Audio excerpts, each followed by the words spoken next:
La confesión realizada por Sergei Kovalev a un medio de prensa ruso que causó una verdadera conmoción en esta zona del mundo sobre su participación en la pelea contra Canelo Álvarez, donde reconoció que fue a perderla y se refirió a los apostadores como ignorantes, ha provocado todo tipo de reacciones. No era para menos, más allá de que se trata de un hecho que dentro del boxeo es totalmente común. Ya han ocurrido algunos casos, se los vamos a mencionar a lo largo de este video, inclusive con elementos de constatación periodística de sus repercusiones.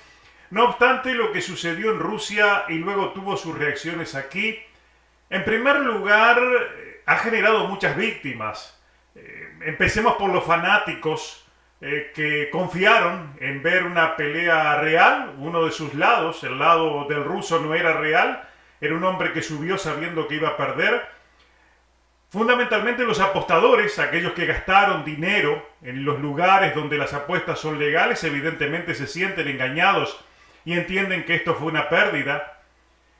Fueron víctimas también los fanáticos que compraron los servicios de televisión para ver esta pelea y quizás se comprometieron por más de una pelea, un contrato de un año, quién sabe más, ligados a una cadena de televisión que también confió. Es decir, la cadena de televisión tiene que ser víctima de esta situación.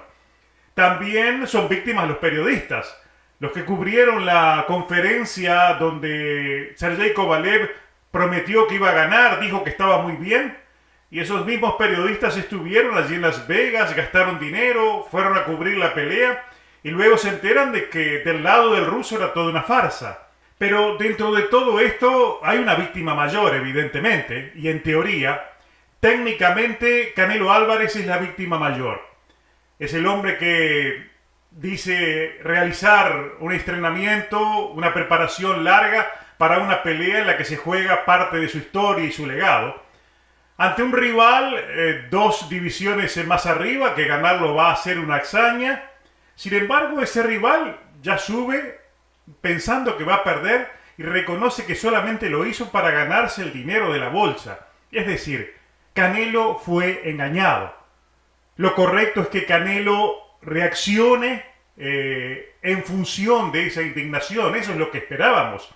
Que declarara a los medios que él fue engañado, que fue estafado, y que fuera a la justicia directamente, lo pusiera a la justicia, porque en definitiva cometió un delito Sergei Kovalev.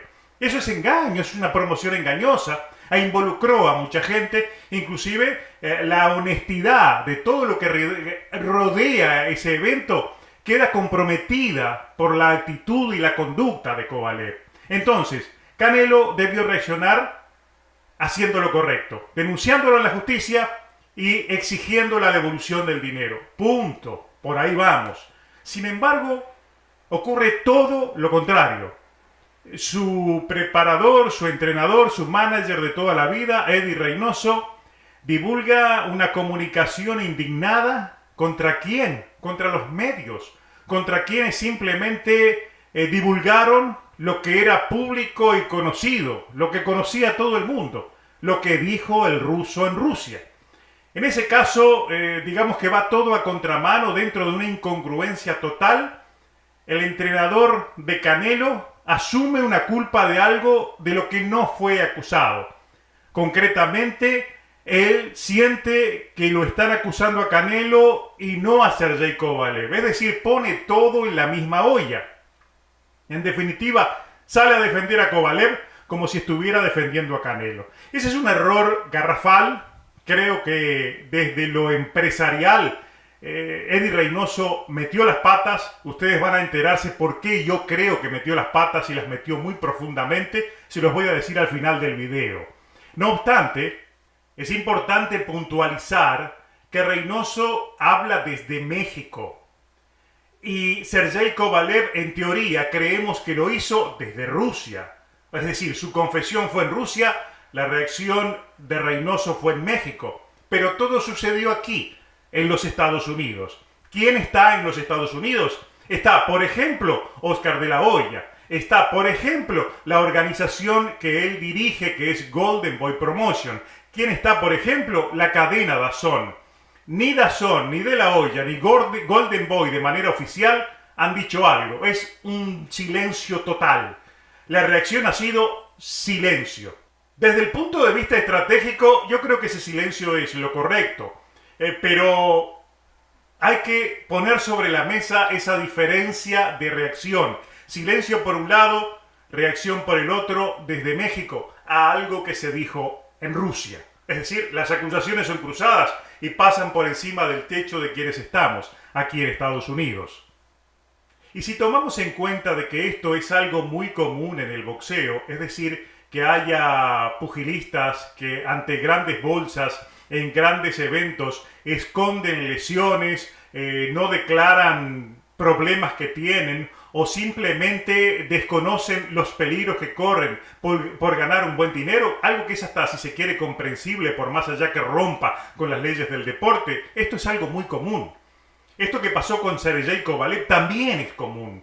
Lo único que no es común, que al otro día lo asuma, a la semana lo asuma, como que lo hizo realmente. Eso es algo inédito. Nunca, yo no recuerdo a ningún pugilista que haya reconocido que no tuvo condiciones de pelear. Y en eso están los recuerdos cercanos, donde sí hubo antes, como fue el caso de Maravilla Martínez, por ejemplo, cuando enfrentó a Miguel Ángel Cotto. Él era el campeón en su última pelea y prácticamente subió al ring a entregar su cinturón y ganarse una bolsa. Ustedes tienen las imágenes de lo que en la época yo escribí para la cadena ESPN, la cobertura de ese evento, que fue realmente indignante, porque en definitiva el propio Sergio Maravilla Martínez dijo después que 2 meses antes de la pelea no podía caminar, estaba en una pierna.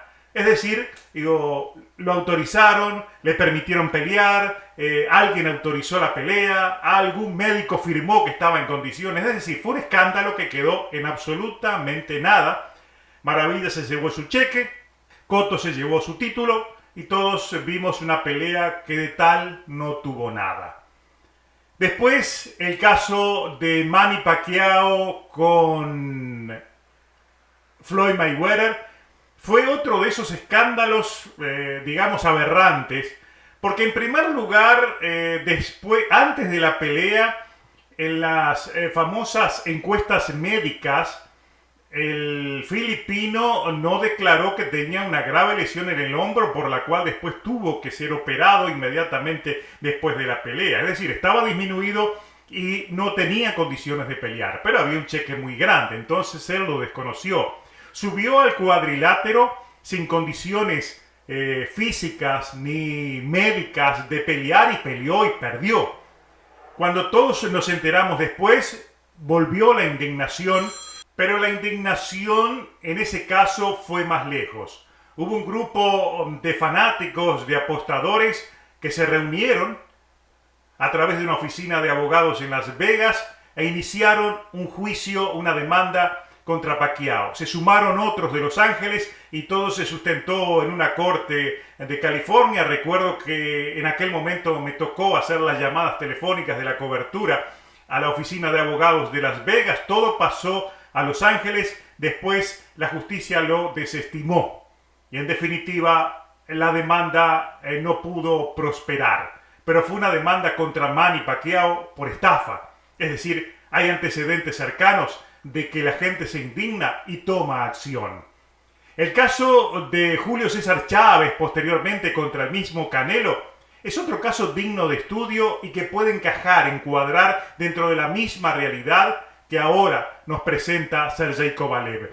Porque en esa pelea donde Chávez se enfrentó a Canelo, todos sabíamos que no podía ganar, todos sabíamos que no tenía las condiciones, porque fue obligado a llegar al peso, a la balanza en 164 libras, algo que era imposible que lo lograra recuperar, porque además perdía mucho dinero si no cumplía con ese límite. Es decir, había una presión financiera encima. Entonces, Chávez sabía que no podía ganar nunca esa pelea, pero fue y lo hizo por dinero.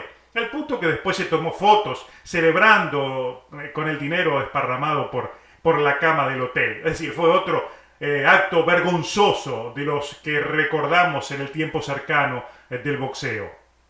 Tomando en cuenta todos estos factores que rodean a la confesión de Sergey Kovalev, yo tengo una teoría asociada a las razones que llevaron a Eddie Reynoso a tener esa reacción emocional, espontánea, ese comunicado que le sale del corazón y donde se siente totalmente indignado con las acusaciones y todo lo que se ha hablado en las últimas horas en su defensa, porque además ha provocado la reacción de sectores de la prensa afines que también conviven con la misma realidad y apoyan todo lo que sucedió. Tendrán sus razones, evidentemente, pero es necesario separar las cosas.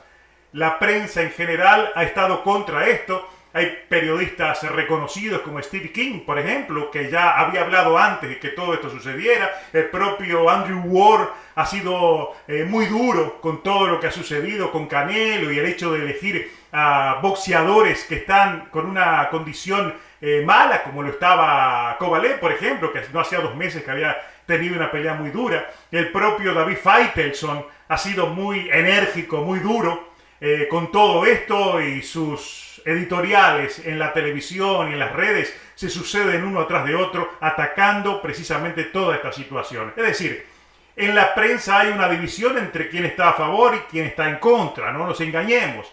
Pero el tema aquí es por qué Eddie Reynoso actuó de esa manera, librando un comunicado donde se defiende de una acusación que nadie le hizo y asumiendo una acusación que puede generar quizás un hecho judicial, porque en definitivo él crea el caso y todos nos quedamos pensando, en cualquier momento algún fiscal va a decir, bueno, aquí hay algo, vamos a investigarlo.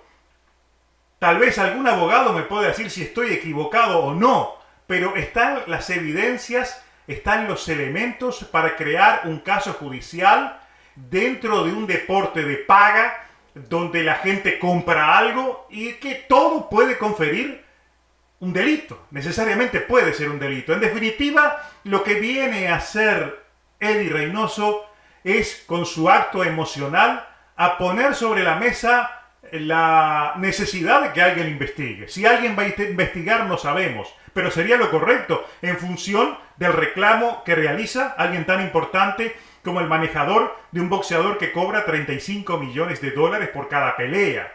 No es cualquier persona, es alguien importante dentro de este mundo del deporte del boxeo que mueve tanto dinero. Mi presunción en todo esto es una sola y tiene relación con el contrato que firmó Canelo Álvarez con la cadena DAZN y con Matchroom y con Eddie Hearn. Ese contrato es por 10 peleas, 11 peleas y por un monto estratosférico de cerca de $400 millones. Cuando se firman ese tipo de contratos, la letra chica llena y llena cajones de cláusulas y de requisitos que debe cumplir cada parte. Yo creo que dentro de ese largo contrato quizás existe una cláusula, existe un párrafo donde se mencione algo parecido a lo que sucedió como un hecho negativo para el tema financiero de una de las dos partes. Obviamente en este caso esa parte es la de Canelo. Tal vez ese párrafo pueda ser accionado o ya está en condiciones de ser accionado por DAZN y tomar alguna decisión con respecto al contrato. O lo sigue o mantiene el vínculo con Canelo o simplemente cancela el vínculo con Canelo y no pierde ningún dinero más. Es decir, Canelo no gana un dinero más debido a la existencia de un hecho como este. Es decir, es solo una teoría. Pero la reacción, que es incongruente, que no viene al caso de Eddie Reynoso, me lleva a pensar que por detrás de todo esto hay algo más grave de lo que realmente estamos viendo. Solo eso explica el silencio de Oscar de la Hoya, explica el silencio de Eddie Hearn y también explica el silencio de DAZN. En este sentido, yo creo que habrá que esperar que lo que dijo en un automóvil mientras iba manejando, lo habló en ruso, lo hizo para una cadena rusa, lo hizo en su teléfono, fue un video muy corto, que seguramente si lo publicó en las redes ya lo quitó Sergei Kovalev, tiene una repercusión, ha tenido una repercusión y seguirá teniendo una repercusión que ninguno de nosotros quizás estamos imaginando. Al menos las evidencias, los elementos con que contamos y todo lo que ha sucedido en materia de reacción tan intempestiva, tan violenta, porque realmente ha sido una reacción violenta, cuando en definitiva a Canelo nadie lo acusó de nada, porque el único acusado aquí es el ruso Sergei Kovalev, llama mucho la atención y nos convoca a pensar que hay algo más por detrás de todo esto. Dijéramos, si esto fuera una serie, una novela, estaríamos recién en sus primeros capítulos. Por eso, en la imagen de este video, ustedes tienen esas 4 imágenes como si fueran apenas los capítulos previos a la gran novela que comenzamos a vivir ahora, con el tema Canelo, Sergei Kovalev y lo que no se sabe, pero quizás en los próximos días se habrá de saber.